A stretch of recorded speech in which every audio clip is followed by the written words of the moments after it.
When I first saw the post, I didn't think much of it. My wife, Clara, often shared quotes and little sayings on social media. But this one caught my attention instantly. It said, "Some husbands think they can't be replaced." The line alone wouldn't have bothered me, until I scrolled down and saw the laughing emojis and her friends commenting things like, "Preach," and "So true, girl." Then came one that changed everything. One of her single friends, Lauren, wrote, "Well, if he ever messes up, send him my way, winking face." And instead of ignoring it, Clara replied, "You'd have to fight me for him," face with tears of joy. I sat there, reading it again and again. It wasn't what she said, it was the tone. Mocking. Flirty. Like she was trying to make me look foolish. We'd been married for 4 years, and lately, things had felt off. She'd been distant, spending more time out with her girls, and less time at home. But seeing that public post, it wasn't just disrespectful. It was humiliating. That night, I didn't bring it up right away. I wanted to see how she'd act around me after posting something like that. She came home smiling, humming, and acting like nothing had happened. We had dinner together, but the words kept echoing in my mind. When I finally asked her about it, she rolled her eyes. "Oh my God, Mark, it's just a joke. You're being too sensitive." "A joke?" I said, keeping my tone calm.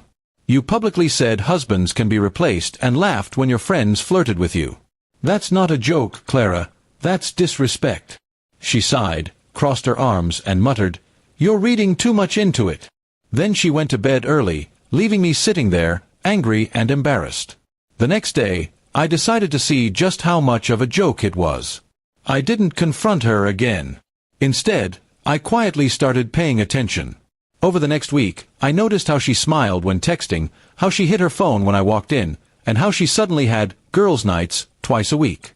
My gut told me something wasn't right. One night, I was at a friend's house when one of Clara's friends, Jessica, pulled me aside. "Hey, I probably shouldn't say this," she began nervously, "but you should talk to your wife. People are talking." That post.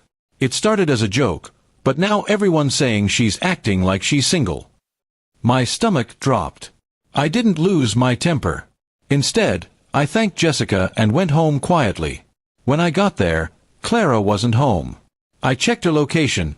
It said she was at a bar across town. I drove there, parked outside, and saw her sitting at the bar with a group of people, laughing, drinking, and leaning a little too close to one of the men. I didn't go in. I just watched for a while, my heart sinking with every minute. I wasn't angry anymore, just tired. I took a photo, not to expose her, but to remind myself I wasn't crazy. Then I went home and packed a few bags. When she finally came home past midnight, I was sitting on the couch. She froze when she saw the suitcase. "What's going on?" she asked. I showed her the photo. Her smile faded instantly.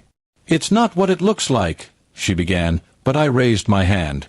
"Clara, I'm done being the joke.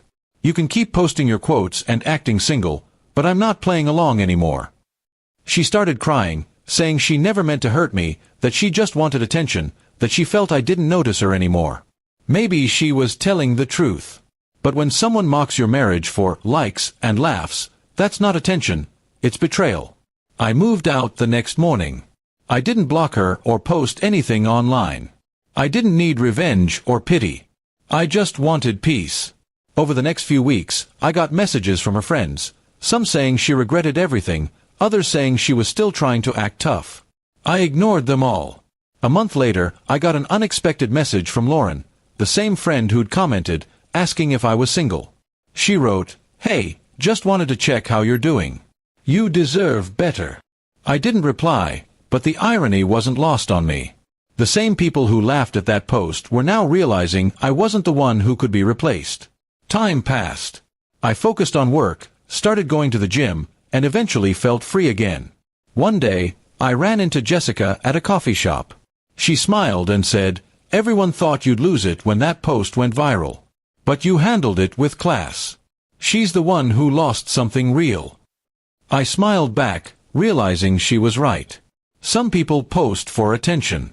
Some people pretend to be strong by putting others down. But respect, once broken, doesn't grow back through apologies or posts. Clara tried reaching out months later, saying she missed me and that her joke had cost her everything. But I had already learned my lesson. Love isn't about who can be replaced, it's about who refuses to treat you like you're disposable. In the end, her post was right in one way.